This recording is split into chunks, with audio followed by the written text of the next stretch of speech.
So there's some new developments in the insider trading scandal that has wrapped up Republican Senators Richard Burr, Kelly Loeffler, Jim Inhofe, Ron Johnson, and Democratic Senator Dianne Feinstein.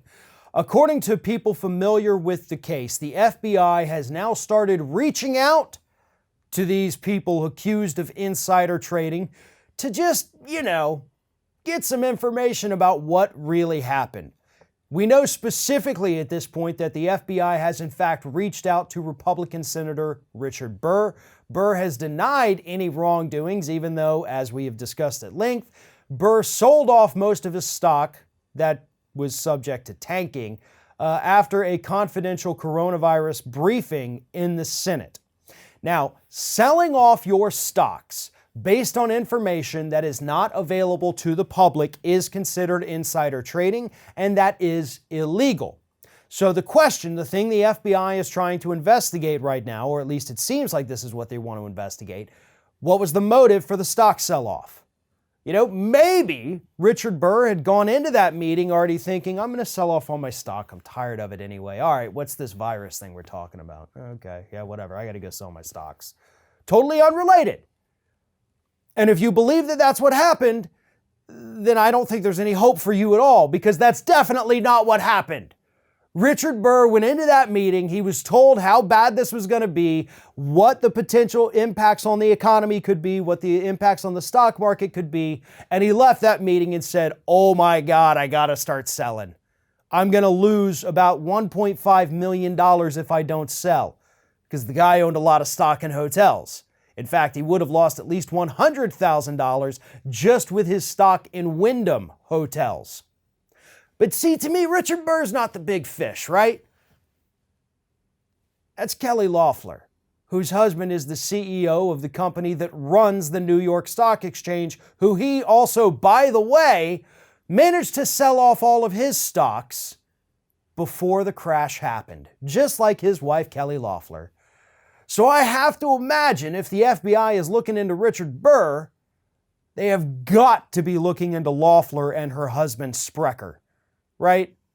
I mean, these two people clearly used information that was not available to the public. She tipped off her husband, and he sold his stock as well.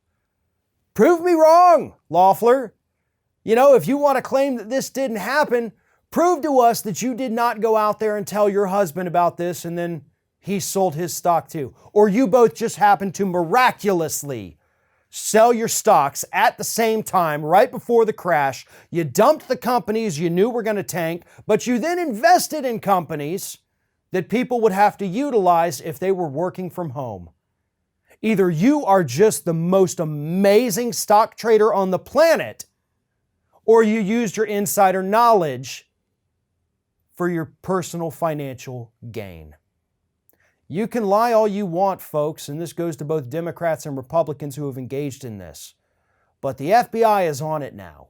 And I'm willing to bet that by the time all this is done, this is not only going to cost us a couple of careers, this hopefully is going to land a couple people in jail. One of today's video sponsors is NewsVoice. NewsVoice is a news aggregate that pulls stories from all major news sites, as well as international and independent media, in a personalized news feed. And each news story shows multiple different sources, which are all clearly tagged with their bias and perspective. And NewsVoice is completely ad-free. They do not depend on any corporate sponsors. And that's why your financial support is so important. You can click the link below this video and head over to the NewsVoice Kickstarter. They're raising money to hire more investigative journalists and more news readers so that this election cycle, 2020, we can finally cut through all the fake news and know what's really happening. NewsVoice has a lot of projects that they want to get off the ground before the election takes place, but they need your help in order to do that. So once again, follow the link below in the description of this video and help out NewsVoice in any way you can. After all, NewsVoice is shaped by its readers.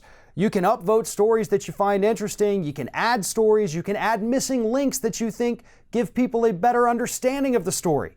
For the first time ever, there's a completely open and democratized platform for news that is completely free from any corporate influence. So once again, the link in the description of this video, head over to Newsvoice Kickstarters and let's fix the news together.